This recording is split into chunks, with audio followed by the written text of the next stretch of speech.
Thank you, thank you, thank you, thank you, thank you, thank you, thank you. धन्यवाद, धन्यवाद, धन्यवाद, धन्यवाद, धन्यवाद, धन्यवाद। परमपिता परमेश्वर, हम आपका हृदय से धन्यवाद करते हैं क्योंकि आप धन्यवाद के योग्य हैं। अपने आप को आपको समर्पित करते हैं प्रभु, क्योंकि हम इतने बुद्धिमान नहीं हैं और हम इतने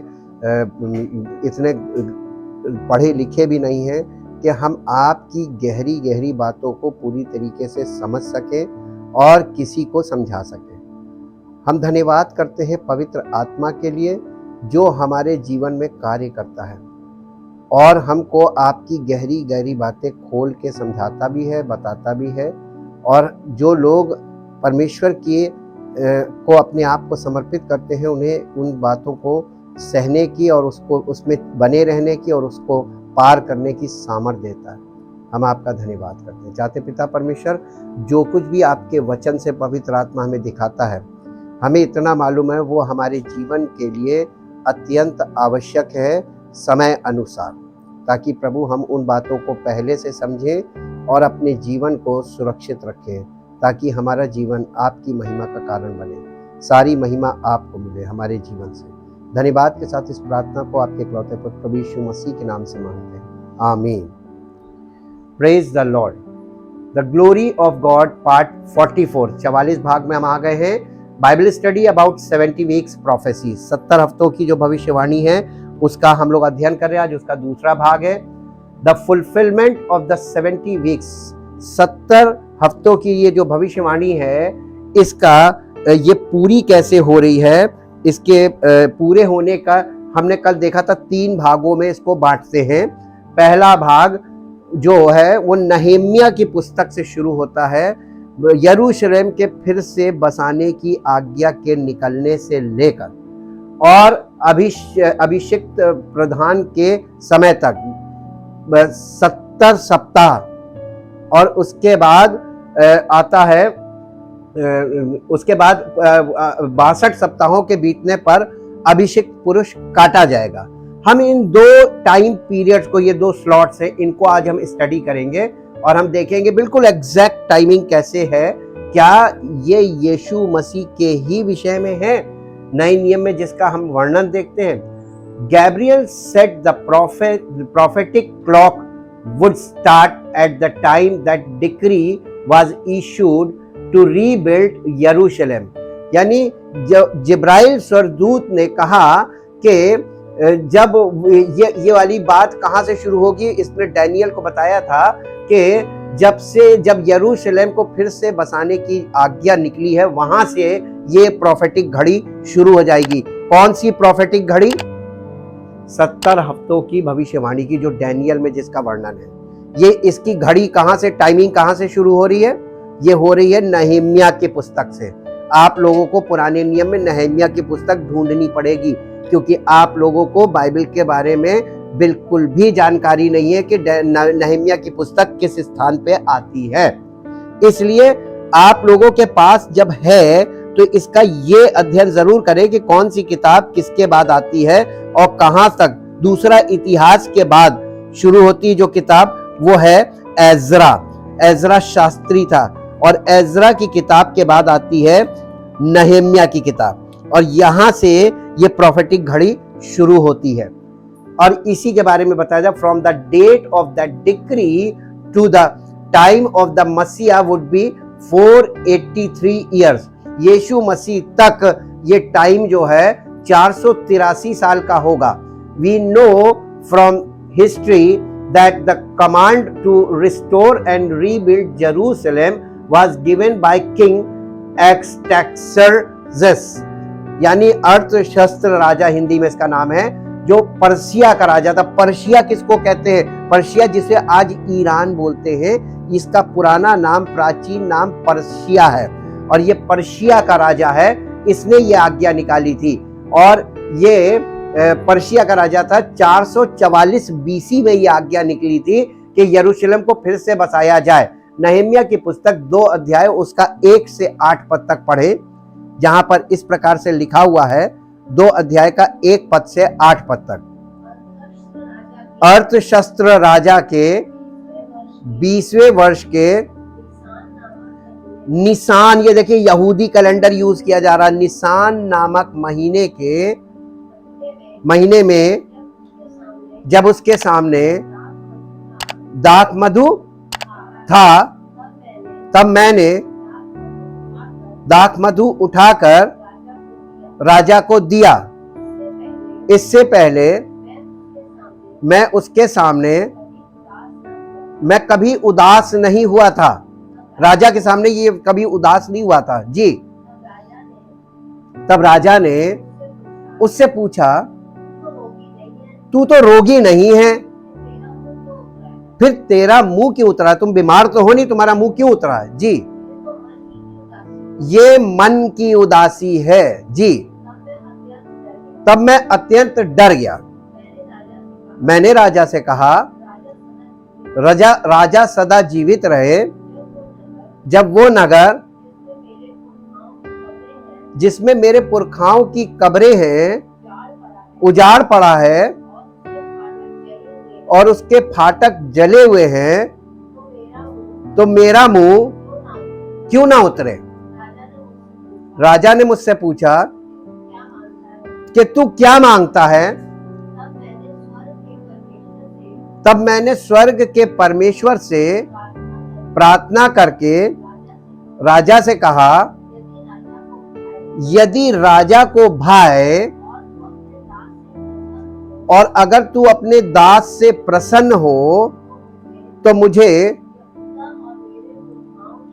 मुझे यहूदा और मेरे पुरखाओं की कब्रों के नगर को भेज, ताकि मैं उसे बनाऊं। तब राजा ने, जिसके पास रानी भी बैठी थी, मुझसे पूछा, तू कितने दिन तक यात्रा में रहेगा और कब लौटेगा? अतः राजा मुझे भेजने के लिए प्रसन्न हुआ और मैंने उसके लिए एक समय नियुक्त किया। फिर मैंने राजा से कहा, यदि राजा को भाए तो महानद के पार के अधिपतियों के लिए इस आशय की चिट्ठियां मुझे दी जाएं कि जब तक मैं यहूदा को ना पहुंचूं, तब तक वे मुझे अपने अपने देश में से होकर जाने दें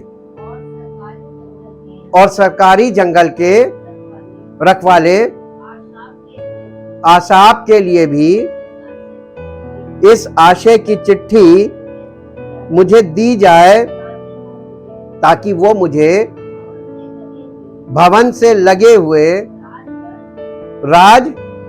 राजगढ़ की कड़ियों के लिए और शहर पनाह के और उस घर के लिए जिसमें मैं जाकर रहूंगा लकड़ी दे।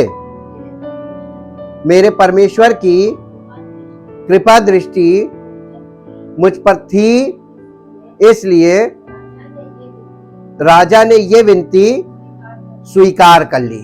ये कौन है मालूम है? ये नहम्याह है और ये कोई धार्मिक व्यक्ति नहीं है, ये गवर्नर था। जिस राजा का नाम आ रहा है ना, ये अर्थशस्त्र राजा के यहाँ गवर्नर था, उसके शासन में, और ये शासन में पहुंच रखता था, इसलिए ये राजा के पास तक था। ये राजा का प्रतिनिधि होता गवर्नर, किंग का रिप्रेजेंटेटिव होता गवर्नर। और ये जब परेशान इसको राजा ने देखा तो राजा ने इससे पूछा, और जब पूछा तो इसने बताया और यरूशलेम के बारे में इसने वर्णन किया।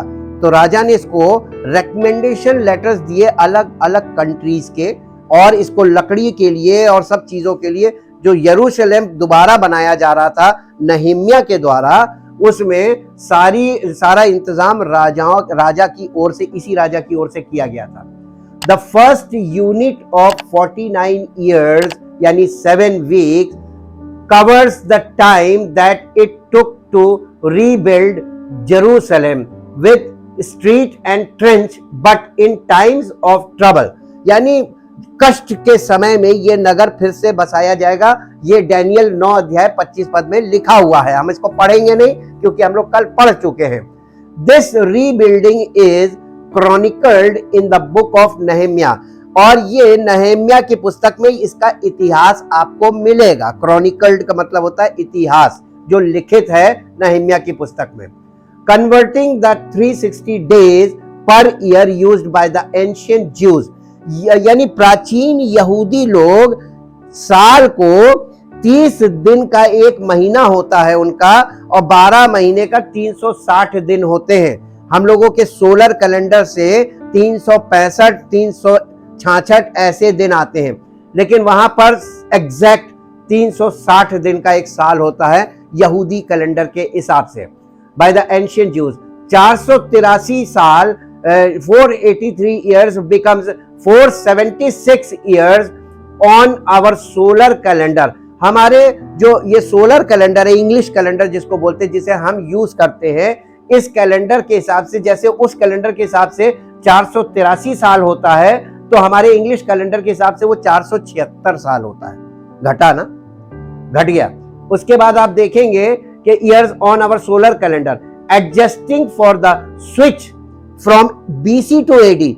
जब इस समय को, जो ये समय यहां पर बीसी का दिखाया जा रहा है, क्योंकि नहम्या की पुस्तक बीसी काल की है, और अगर आप नहम्या की पुस्तक को खोलें और नहम्या की पुस्तक में एक चीज देखें, वहां पे उसका टाइम पड़ा होगा, समय, और वो समय बीसी काल का होगा, और इसमें उस समय को दिया होगा कि ये कितने बीसी में ये वाली पुस्तक लिखी गई है, और इसका बीसी काल है 444 साल का। अब देखिए यहां से हम चलते हैं, जब इसको बीसी से एडी में कन्वर्ट किया जाता है, बीसी डिसेंडिंग ऑर्डर में आ रहा है, यानी 2500 बीसी से शुरुआत होती है सन की, और वो नीचे आते आते आते आते 1 बीसी होता है। 1 बीसी के बाद 1 एडी नहीं आएगा, 1 बीसी के बाद 0 आएगा, और 0 के बाद 1 एडी आएगा। तो बीसी के बाद 0 और फिर एडी। अब आप समझिए, बीसी टू एडी जब आप कन्वर्ट करते हैं समय को, तो ये आता है 476 साल, और ये 476 साल यानी फ्रॉम बीसी टू एडी 476 साल आफ्टर 444 बीसी। 444 बीसी नहम्या की पुस्तक से 444 बीसी से हम चले तो 476 एडी, ये 476 साल हुए। प्लेसेस अस एट एडी 33, तो 444 बीसी से 476 वर्ष आया एडी 33। एडी 33, एडी 33 का मतलब हुआ which would coincide with Jesus triumphal entry into Jerusalem. ये साल कौन सा था? एडी 33 वो साल है जिस साल में यीशु मसीह ने यरूशलेम में विजय प्रवेश किया था, जिसे आज के लोग पाम संडे कहते हैं।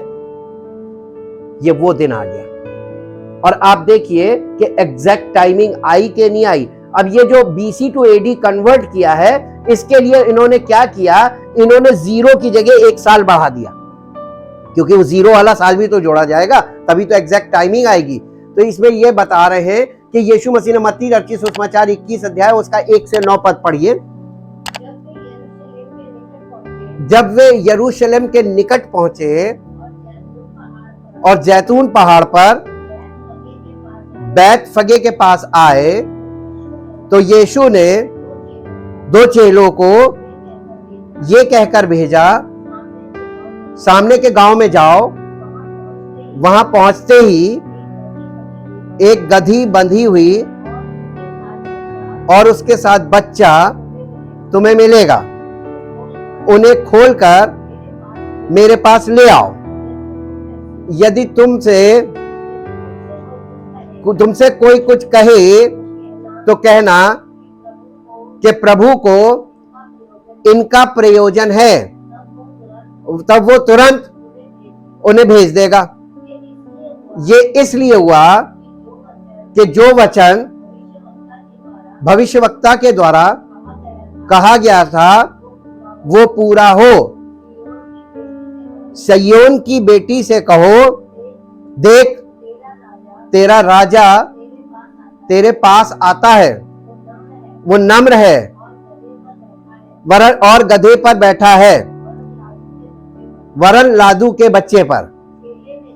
चेलों ने जाकर जैसा यीशु ने उनसे कहा था वैसे ही किया, और गधी और बच्चे को लाकर उन पर अपने कपड़े डाले और वो उन पर बैठ गया।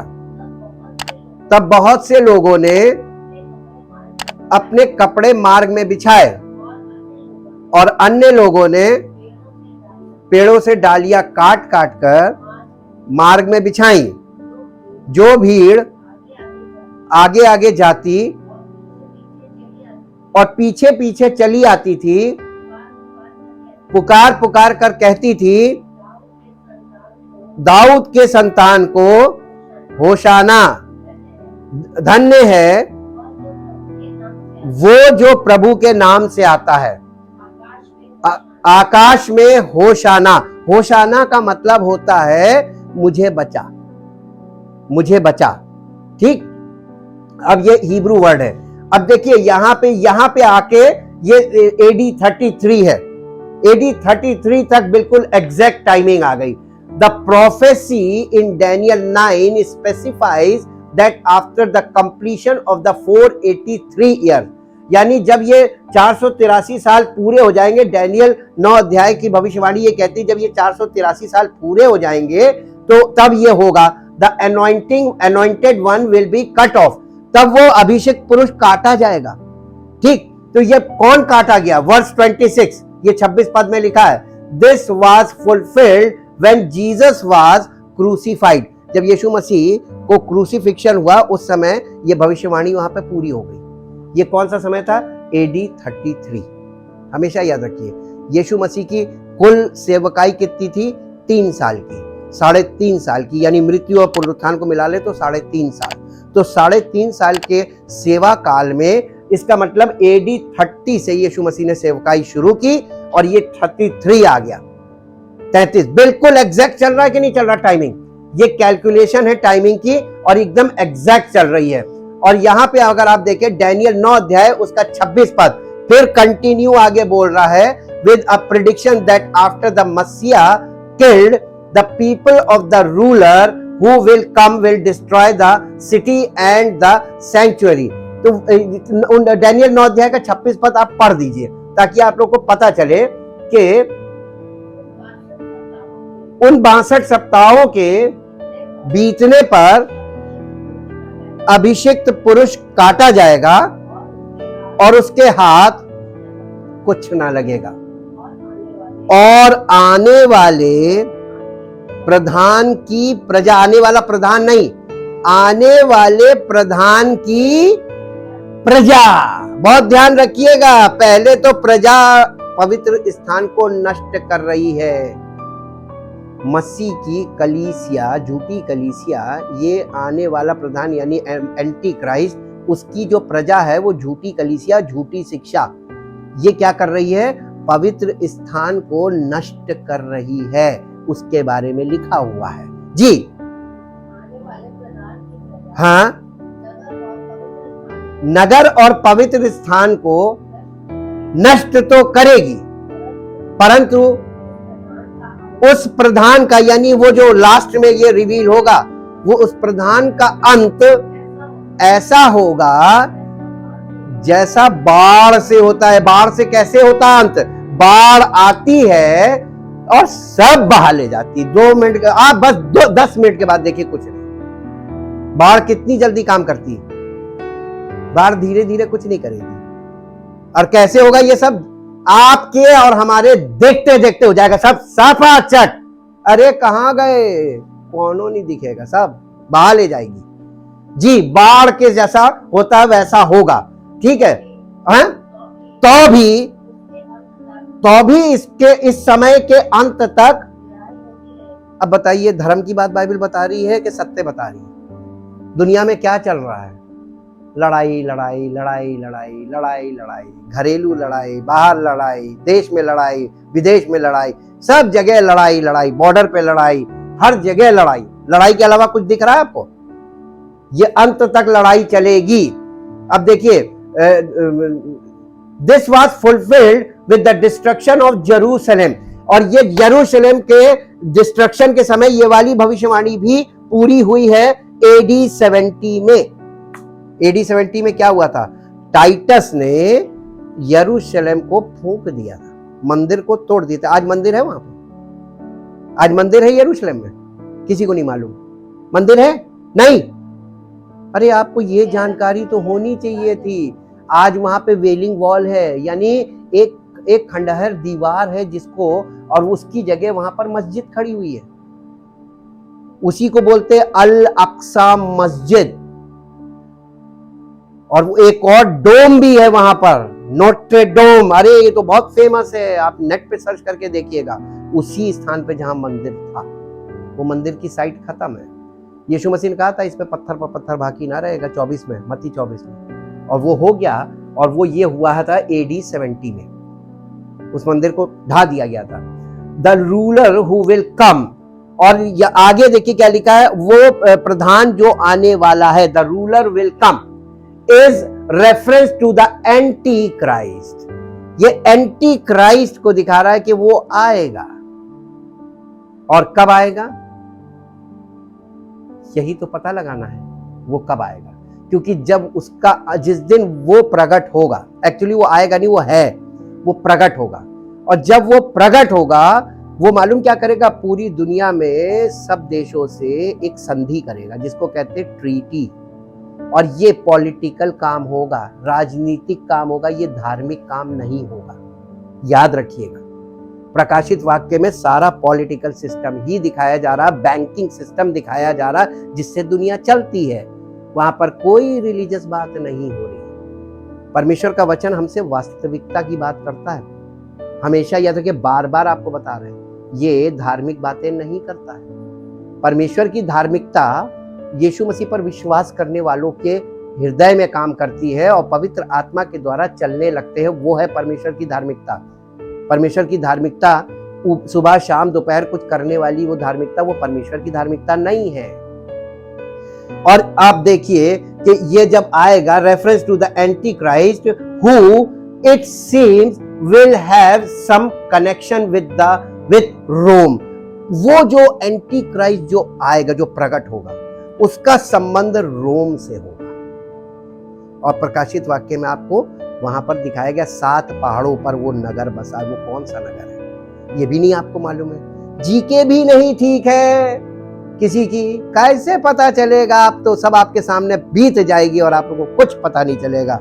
इसलिए जगा रहे हैं, वचन को समझना शुरू करो, इसमें क्या चीजें लिखी हुई है, उनका अर्थ कहां जा रहा है और हम किस दिशा में जा रहे हैं, हम क्या सोच रहे हैं, क्या बोल रहे हैं, और दुनिया में क्या चल रहा है, हम समझ ही नहीं पा रहे। परमेश्वर का वचन हमें समझा रहा, फिर भी मन नहीं लग रहा, क्योंकि हमारा मन परमेश्वर के वचन में नहीं लगता। इसमें बुद्धि लगानी पड़ती है, और हम बुद्धि नहीं लगाना मांगते, हम मीठी मीठी बातें सुनना मांगते हैं। प्रभु हमको क्या दे मिलेगा?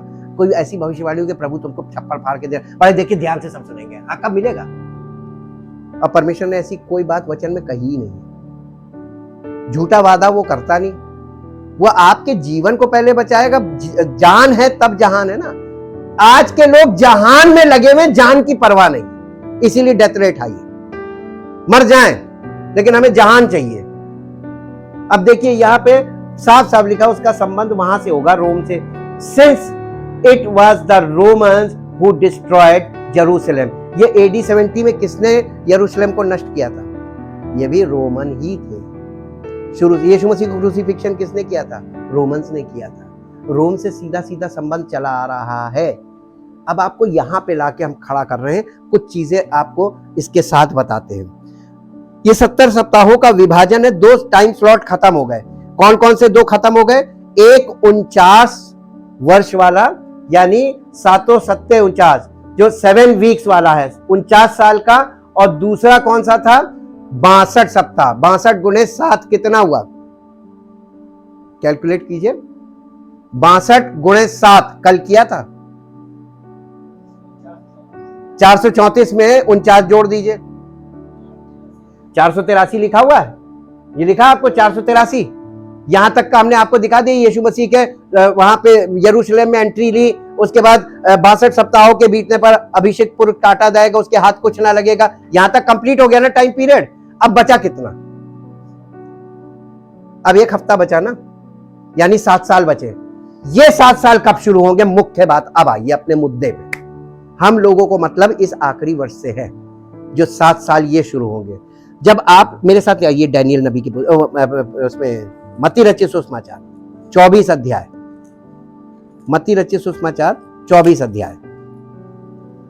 कभी आपने सोचा नहीं होगा कि इतनी गणना करनी पड़ती है। ये इतना सरल नहीं है कि आप आसानी से बस आए और प्रार्थना करिए और प्रभु से सब मिल जाएगा। प्रभु कहता नहीं, मेरे साथ साथ चलो, पवित्र आत्मा के साथ साथ चलो, मैंने तुम्हारे लिए झेला, तुम मेरे साथ मिलकर झेलो। जो परमेश्वर के साथ दुख उठाएगा वही बादशाही करेगा। बादशाही करना चाहते हैं तो आपको कष्ट उठाने के लिए प्रभु के साथ, अभी ये कष्ट का समय है, प्रभु के साथ कष्ट उठाओगे तब बादशाही मिलेगी सेकंड कमिंग पे, वरना लिए ही नहीं जाओगे। बादशाही तो दूर की बात है, एक्सेप्ट ही नहीं करेगा। इसमें 24 अध्याय का 15 पद पढ़िए। ये ऊपर हेडिंग क्या है? ये कब होगा? क्योंकि जिस दिन ये होगा, यहां पे जो 15 पद लिखा है, 15 पद पढ़ दीजिए फिर मैं आपको बताऊं। इसलिए जब तुम उस उजाड़ने वाली घृणित वस्तु को, जिसकी चर्चा दानियेल भविष्यवक्ता के द्वारा हुई है, पवित्र स्थान में खड़ी हुई देखो, जो पढ़े और बाकी लोग, जो यहां पे जो पढ़े वो समझे का मतलब है जो स्टडी करेगा वही समझेगा, बाकी लोग नहीं समझेंगे। अब आप ये बताइए, क्या आप स्टडी में लगे हैं? जब तक आप ये नहीं खर्च करोगे समय और बुद्धि, घुस जाना पड़ेगा कि प्रभु ये क्या है। जब डैनियल ने ये 70 हफ्ते के बारे में सुना, ये इसको यर्मिया में पढ़ा था, मैंने कल आपको पढ़वाया था, उसके बाद से वो प्रभु से यही प्रार्थना करता है, प्रभु इसको बता दो, ये बहुत जरूरी है, मैं लोगों को सचेत करूंगा। और वो लोगों को सचेत करे, इसलिए परमेश्वर ने उस पर यह भेद खोल दिया था। परमेश्वर जब किसी पर भेद खोलता है इसलिए खोलता है कि वो दूसरों को बताए, सचेत करे। और जब ये भेद मेरे जीवन में खुला तो परमेश्वर ने कहा, अब तू दूसरों को बताना, कोई माने या ना माने ये मत देखना, ना मानने वाले ना मानेंगे, मानने वाले मानेंगे, लेकिन तू बरी हो जाएगा क्योंकि तूने बता दिया। यानी परमेश्वर ने तेरे द्वारा अपना काम कर लिया। मानो या ना मानो, रिजल्ट आपके ऊपर है। जो मानेगा वो लाभ उठाएगा, जो नहीं मानेगा वो हानि में जाएगा। तो लाभ और हानि तो आपके हाथ में व्यक्तिगत है। हम किसी को लाभ दे नहीं सकते, ना किसी की हानि कर सकते, लेकिन हम लोगों को मार्गदर्शन करने के लिए पवित्र आत्मा ने खड़ा किया है। यहाँ पे जो ये लिखा हुआ है ना, ये 15 पद, ये 15 पद जब होगा जब वह एंटी क्राइस्ट रिवील हो जाएगा। 3.5 साल का उसका समय होगा काम करने का। 3.5 साल में जब 3.5 साल पूरे हो जाएंगे तब ये 15वां पद पूरा होगा। अब ये बताइए, तो इस समय की महाक्लेश की शुरुआत कब होगी? ये समय नहीं बताया गया है, गुप्त है। आपको पता कैसे चलेगा कि ये 7 साल जो आखिरी वाला हफ्ता है इसकी शुरुआत होगी? है कोई रास्ता आपको इसमें दिख रहा है? कोई रास्ता? यहां पर झगड़े हैं मसीहत में। सारे डिनोमिनेशन 3 भागों में बटे यहां पर, जिसके बारे में कल हम आपको स्टडी देंगे। कल बताएंगे कि क्या 3 मुद्दे हैं जिस पर आकर यहां पे बंटवारा हो जाता है, और वो तीनों मुद्दे भी गलत हैं। वो 3 बातें जो लोग लेके पकड़ के खड़े हैं, वो 3 बातें हैं कि महाक्लेश को लेकर मसीहत में लोगों का 3 मत है। पहला मत ये कहता है कि महाक्लेश से पहले कलीसिया को उठा लेगा प्रभु, यानी रैप्चर हो जाएगा। रैप्चर यानी प्रभु के साथ कलीसिया हवा में उठा ली जाएगी। इसको कहते हैं प्री ट्रिबुलेशन, प्री ट्रिब। और फिर दूसरा ग्रुप है, वो कहता नहीं, ये 15वां पद जहां पे है, जिस दिन ये महाक्लेश, जब एंटी क्राइस्ट रिवील हो जाएगा उस समय कलीसिया उठाई जाएगी। इसका मतलब यीशु मसीह की एंट्री उस समय होगी। कलीसिया उठने का मतलब यीशु मसीह की एंट्री, उस समय यीशु मसीह की एंट्री होगी। और अगर उस समय ये होगा तो ये महाक्लेश के बारे में कलीसिया को क्यों बताया जा रहा है? उसके बाद तीसरा मत ये है कि लोगों का मानना ये है कि महाक्लेश खत्म होने के बाद यीशु मसीह की एंट्री होगी और वो कलीसिया उठाई जाएगी। तो रैप्चर को लेकर 3 मत है कलीसियाओं में, सारी डिनोमिनेशन में, और यहां पर आकर मसीहत बट गई। तो इसमें से 3 भाग में से ये भी रह जाएंगे क्योंकि ये तीनों मत गलत है। इसके बीच में बहुत सी ऐसी चीजें हैं जिसके लिए आपको अध्ययन करना पड़ेगा ताकि आप समय को ठीक से समझ पाए कि ये जो महाक्लेश काल होगा, इस महाक्लेश काल में कलीसिया की दशा, सच्ची कलीसिया की दशा और सच्चे मसीहियों की क्या दशा होगी, उनका क्या रोल होगा और यीशु मसीह की एंट्री कब होगी। तो सबसे पहली चीज सिरा पकड़ना चाहिए मेरे हिसाब से, जो मैं सोचता हूं। जब आप किसी चीज को सुलझा रहे हैं तो सबसे पहले आप उसका एक सिरा पकड़ लो। सिरा पकड़ोगे और सिरे से आप चलोगे तो वो चीज सुलझेगी। इसका सिरा पकड़ने का तरीका ये है कि हमें क्या खोजना चाहिए, ये आखिरी हफ्ते की शुरुआत कब होगी। इसका मिड तो दिखा दिया 15वें पद में, मत्ती 24 के 15 पद में इसका मिड दिखाया है, जब वो यीशु मसीह आएगा और ये प्रकट हो जाएगा और उसी समय यीशु मसीह की एंट्री होगी, ऐसा माना जाता है। लेकिन हम इसको और अच्छे से थोड़ा वो करें तो ये इसका तीसरा भाग अब रह गया है और वो है आखिरी सप्ताह। आखिरी सप्ताह क्या है, आखिरी सप्ताह कहां से शुरू होगा और आखिरी सप्ताह के विषय में हम लोग अध्ययन करेंगे। 70 सप्ताहों का अंतिम सप्ताह में से 69 इतिहास में पूरे हो चुके हैं। ये 1 और 7 को पूरा करना बाकी, यानी 1 हफ्ता बाकी है जिसे पूरा होना है। और अधिकांश विद्वानों का मानना है कि अब हम 69वें सप्ताह और 70वें सप्ताह के बीच एक बड़े अंतर में जी रहे हैं। हम लोग कहां पर हैं? 69 सप्ताह यीशु मसीह के क्रूसिफिक्शन पे पूरा हो गया और 70वां अभी शुरू नहीं हुआ, हम उसके बीच में हैं। ये कहलाता है अनुग्रह का समय। हम लोग कहां पर हैं? अनुग्रह के समय में हैं। लेकिन क्या आप पर परमेश्वर का अनुग्रह हुआ?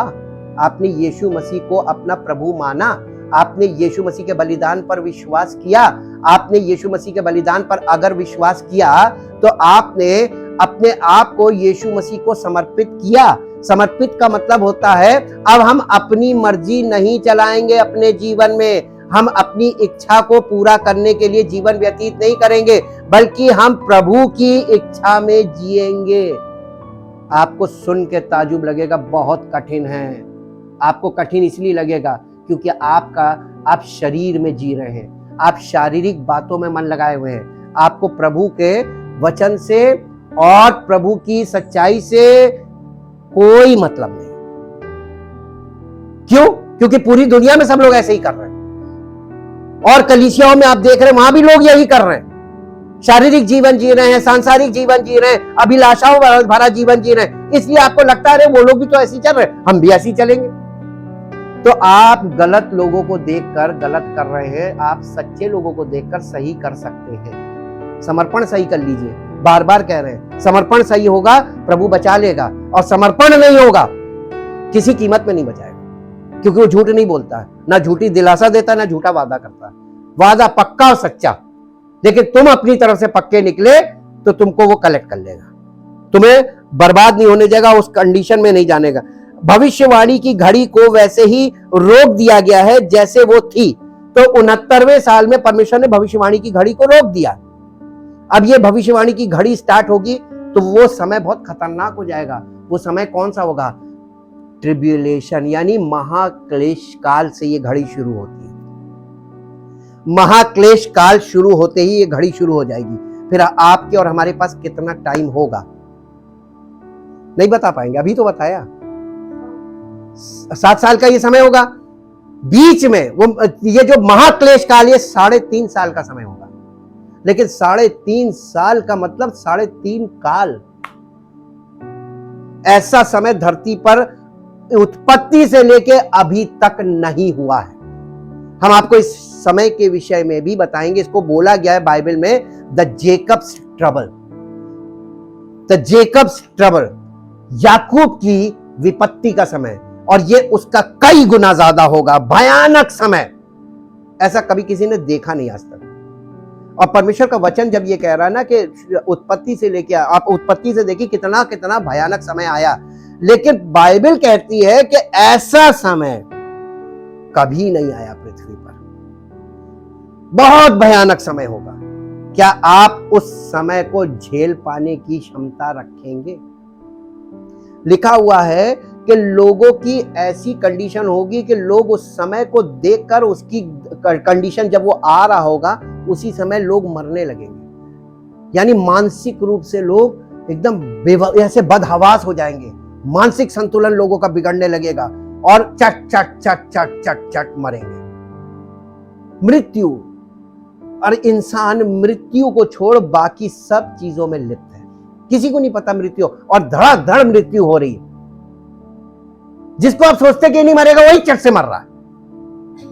अभी भी, आज भी आप देख लीजिए, कोविड-19 का इंडिया का आंकड़ा उठा के देख लीजिए, आज भी लोग बहुत मरे, फिर से लहर बढ़ रही है और एक भयानक रूप फिर से आ रहा है। ये घोड़े दौड़ते रहेंगे, हमने आपको बताया ना, ये 4 घोड़े जो चल रहे हैं ना, युद्ध का और ये रिलीजियस डिसेप्शन का, यानी रिलीजियस डिसेप्शन का, धार्मिक धोखे का, ये चलते रहेंगे। देखिए आप, धार्मिक लड़ाइयां बढ़ रही है, हो रहा है कि नहीं? न्यूज चैनल देखते रहिए, आपको प्रकाशित वाक्य पूरा होता हुआ दिख रहा है। क्या चीज देखनी है और बताइए। आप प्रकाशित वाक्य नहीं समझते, न्यूज तो समझते हैं। आप न्यूज देखिए और हम यहां से आपको प्रकाशित वाक्य दिखाएंगे। प्रकाशित वाक्य में न्यूज दिखा देंगे और न्यूज में प्रकाशित वाक्य आप देखिए, दिखाई तो दे रहा, और क्या देखना है? क्या अभी भी विश्वास नहीं हो रहा कि बाइबल सच्ची है? अभी भी विश्वास नहीं हो रहा कि यीशु मसीह सच्चा है? अभी भी विश्वास नहीं हो रहा लोगों को? बाइबल में लिखा है, नहीं विश्वास करने वाले फिर भी विश्वास नहीं करेंगे, क्योंकि विश्वास, जिस विश्वास की बात परमेश्वर का वचन कहता है, वो विश्वास पैदा होता है आपके दिल में, वो है नहीं और ना कहीं से आ सकता है। वचन को जब आप ग्रहण करते हैं तो वो विश्वास पैदा होता है। अगर आप परमेश्वर के वचन को ग्रहण करेंगे कि ये सच्चा है, तब वो विश्वास आपके अंदर पैदा होगा। वचन देहधारी होना जरूरी है।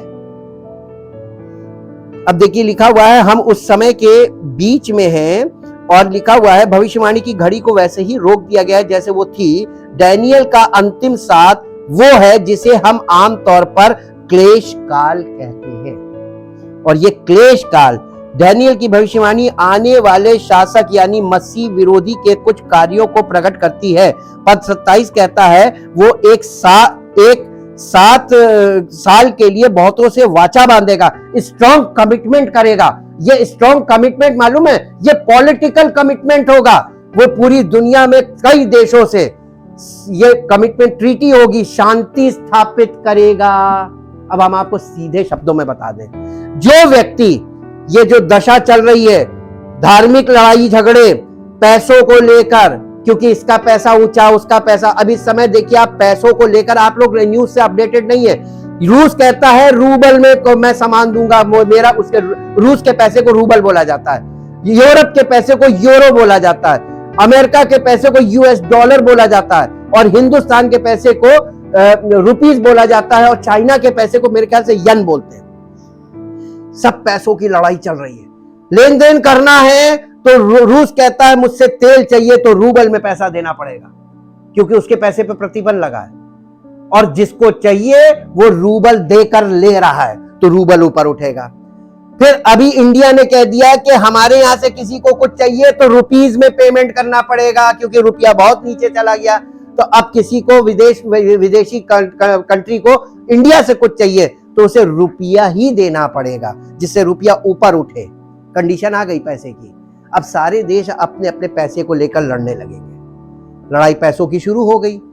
अब एक व्यक्ति या एक समुदाय या एक संस्था या एक कंट्री, तीनों सब चीजें हैं, ये एंटी क्राइस्ट सब चीजों को दिखाता है, वो अभी संगठित हो रहा है, और वो यूरोप में हो रहा है।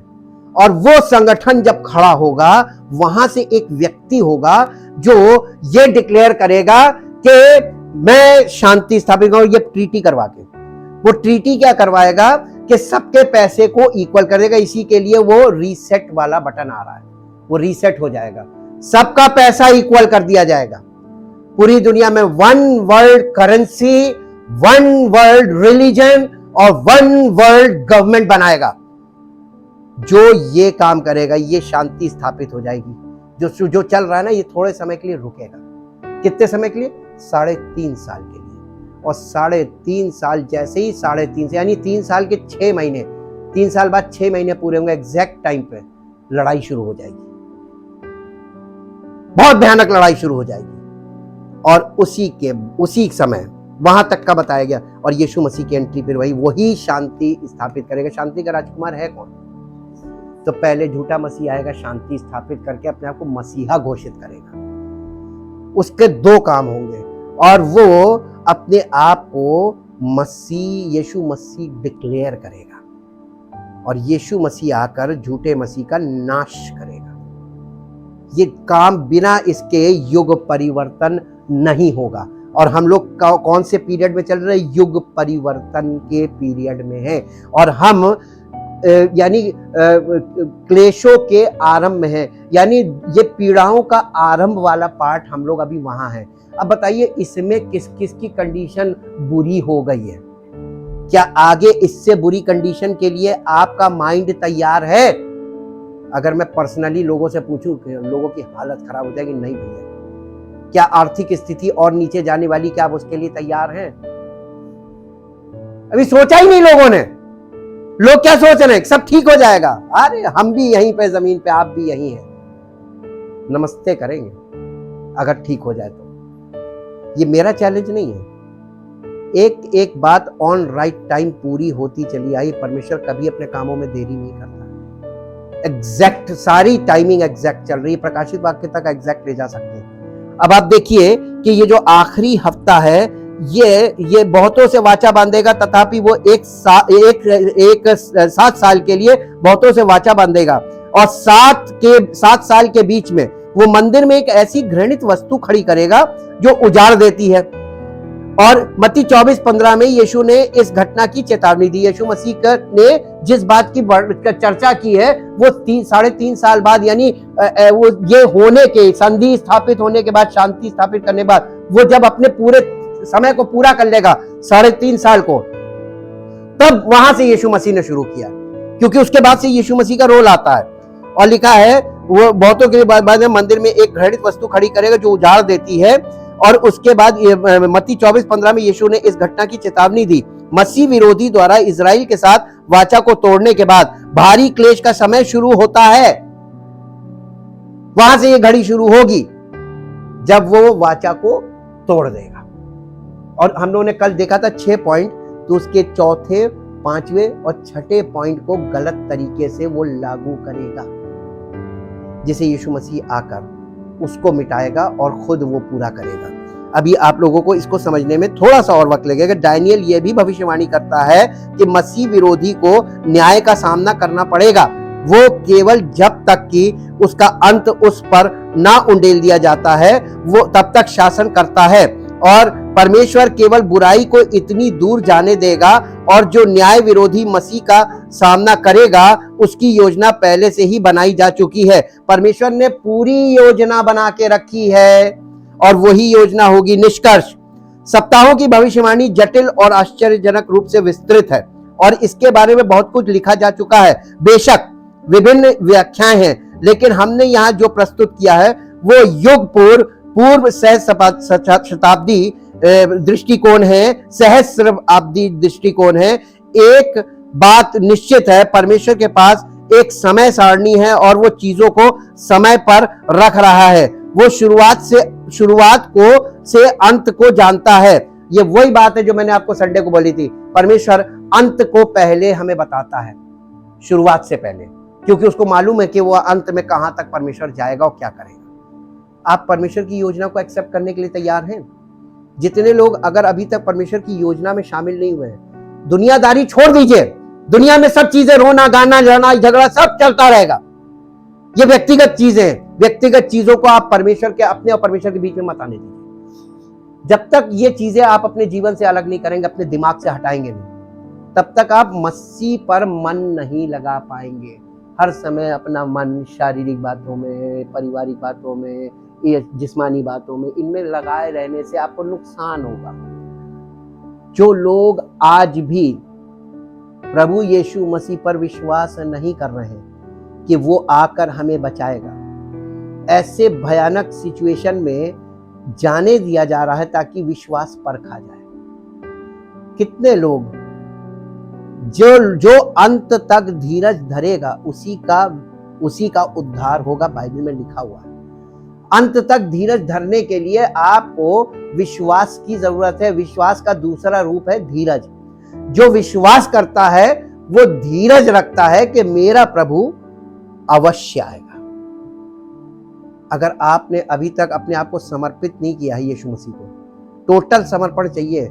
सोते जागते उठते बैठते आपके दिल से केवल सांसों के साथ एक आवाज निकले, यीशु मसीह तेरा धन्यवाद, यीशु मसीह तेरा धन्यवाद। हर बात में धन्यवाद करो, हर परिस्थिति में धन्यवाद करो। कुड़कुड़ाओ मत, चिड़चिड़ाओ मत, झगड़े मत करो, हर बात में धन्यवाद करो। मालूम क्यों? क्योंकि तुम्हारी सांसें उसी के अनुग्रह से चल रही हैं। क्योंकि बहुत से लोगों की सांसें बंद हुई हैं और बहुत से लोगों की सांसें बंद होने जा रही हैं, लेकिन तुम्हारी सांसें चल रही हैं, ये अनुग्रह है। Thank you, thank you, thank you Lord. परमपिता परमेश्वर, हृदय से आपका धन्यवाद करते हैं। एक एक उपकार जो आपने हम पर किए और कर रहे हैं और आने वाले समय में भी करेंगे। सबसे बड़ा उपकार ये प्रभु कि आपने हमें इस संसार में जीवित रखा है। प्रभु, इस समय को देखने के लिए बहुत से स्वर्गदूत परेशान थे। इस समय को देखने के लिए बहुत से पुराने नियम के आपके खास लोग इस समय को देखना चाहते थे। आपके वचन में लिखा है वो इस समय को देखना चाहते थे, लेकिन उनको नसीब नहीं हुआ। हम लोग धन्य लोग हैं प्रभु, जिन्हें ये समय नसीब हो रहा है कि हम प्रभु के महिमा के समय में जीवन व्यतीत कर रहे हैं और उसकी बड़ी महिमा को देखने जा रहे हैं जब वो आ रहा है। चाहते पिता परमेश्वर, ये समय आपकी महिमा का समय है और चाहते प्रभु जितने लोग संपूर्ण हृदय से आप पर विश्वास करते हैं और जिन्होंने अपना संपूर्ण समर्पण आपके जीवन अपने आप को आपको किया है, वो इस महिमामय समय का हिस्सा बनने जा रहे हैं। तो हम प्रभु के साथ महिमा सहित इस प्रकट किए जाएंगे। धन्यवाद करते पिता परमेश्वर, आपकी मर्जी सब सच्चे विश्वास करने वालों के जीवन में अक्षरशः पूरी हो और आपकी महिमा प्रकट हो। धन्यवाद के साथ इस प्रार्थना को आपके इकलौते पुत्र प्रभु यीशु मसीह के नाम से मांगते हैं, आमीन। Praise the Lord.